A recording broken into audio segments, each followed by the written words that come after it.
So, Yosuke Tanaka, you're from Japan, you're from Tokyo, you're a cell biologist, Yes. and you did ModPo, and you're coming to visit us at the Writer's House. First of all, what's it like to enter the Writer's House after seeing us in the videos?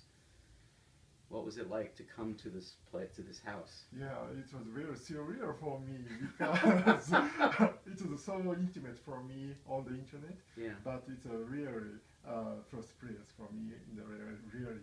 Did you say intimate? And, intimate. Yeah, it feels intimate? Yeah, it feels very intimate. Yeah. Yeah.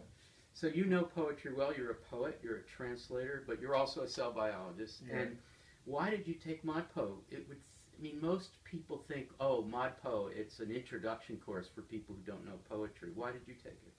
So actually, I wanted to first introduce this one from my elder friend, translator. I forgot her name. That's okay. Yeah, and of this course, and because I didn't have any structure or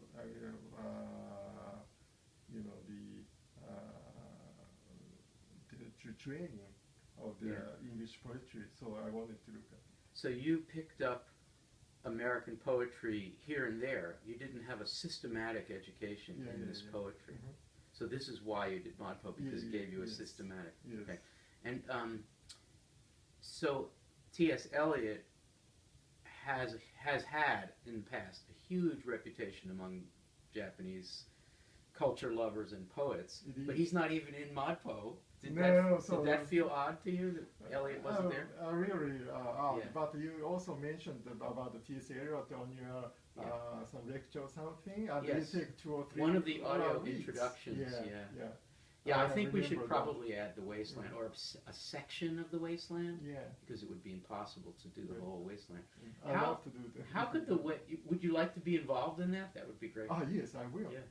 How could Japanese people in Japan learning English as a second language embrace the wasteland? It's so difficult. What's that like? Yeah, it's very difficult. Yeah. But I guess that our ancestral poets in the group called Wasteland was really influenced from this one, so that my own poetry is indirectly influenced by the Wasteland. So that's why I want to do that. So a Japanese poet who got presumably trained through the experience of the wasteland because it was so popular and central, understands the idea of the fragment first and foremost in modernism. So, for instance, our approach to William Carlos Williams in ModPo would make a lot of sense, right? The Williams who loved the piece of broken glass, that would make sense. Yeah. And that would be a great way to start. Who else did you encounter? What poet did you find and meet in ModPo got you very excited? Someone, maybe a poet that's new to you. I feel Emily Dickinson was a very good training for me. So you said she was very self-referential. Self-referential. That was I forgot. And very peculiarly, our 60s, our 70s, 70s or 80s Japanese poetry was also very self-referential. But not influenced by Dickinson particularly, but because you knew that that period of Japanese poetry, the self-referential poetry, you were able to grasp Dickinson despite the fact that the English is difficult. Yeah. And the close readings, the video close readings, was that helpful to someone, a poet, working in a second language? Was that helpful to have? I guess so, yeah. And you have the captions. The captions is also very helpful to the foreign people. Did you ever try to use Coursera's different speeds? You can slow down the video. Did you ever try that? I did it, yeah. In some cases, I speed it up. Before I was very when busy. we were getting boring. When you were busy and we were getting very boring. busy, actually. Yeah.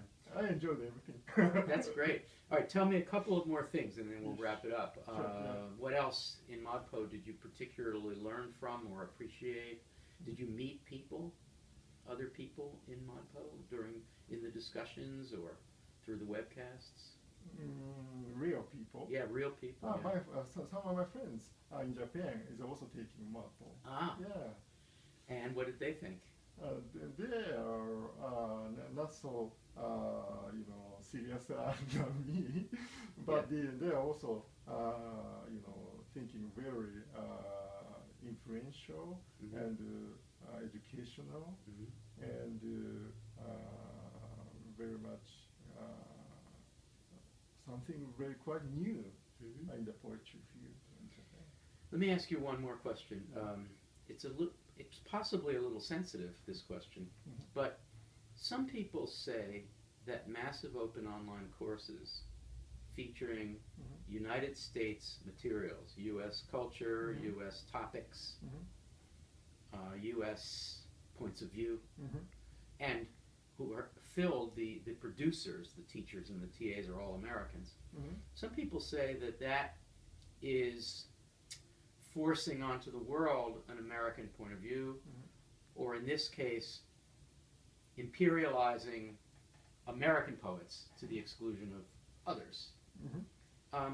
Is that a real issue for you, and what do you suggest? It's a problem for me because this is the poetry that I know, so I'm not going to teach Chinese and Zimbabwean and Dutch poetry because I don't know it, right? So I have no choice. But but is this an issue? And did you, as a recipient across the world, did you feel the absence of a more global poetry? I don't mind about that because this is about the American contemporary poetry. If you are criticizing Japanese contemporary poetry, perhaps there could be some problem. Right. But we wanted to learn how you guys are doing in America. So this is a kind of the cultural studies for us too. I see. Right. Yeah. Good. But you didn't feel that it was imperialism or self-centered. I don't think so. Okay. Yeah. So I said that was the last question, but I have one more. Okay. You told me that you participated in 2 or 3 of the webcasts, and 2 of them you did live in the middle of the night. What was that like? I'm always curious to know what the live webcast is like on the other end. What was it like?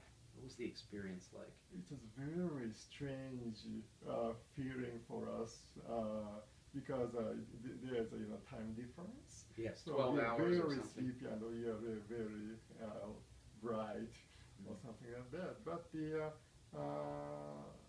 because we are in a very dark situation after the very sad disaster. Yeah.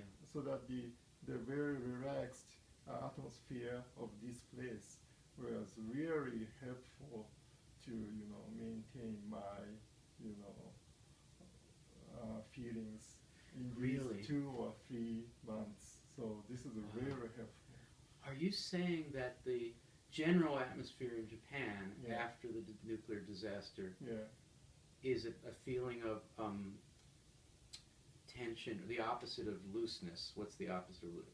Anxious? Anxious. Okay. We are very anxious about it. And here we were, these cerebral, upbeat, creative Americans coming with our intimacy and our casualness, and that felt good to you. Good to me. Yeah. Yeah, actually. That's great. Well, thank you so much. You're very welcome. I look forward to our collaborating on various things. I'll be happy to. Good. Thank you. You're welcome.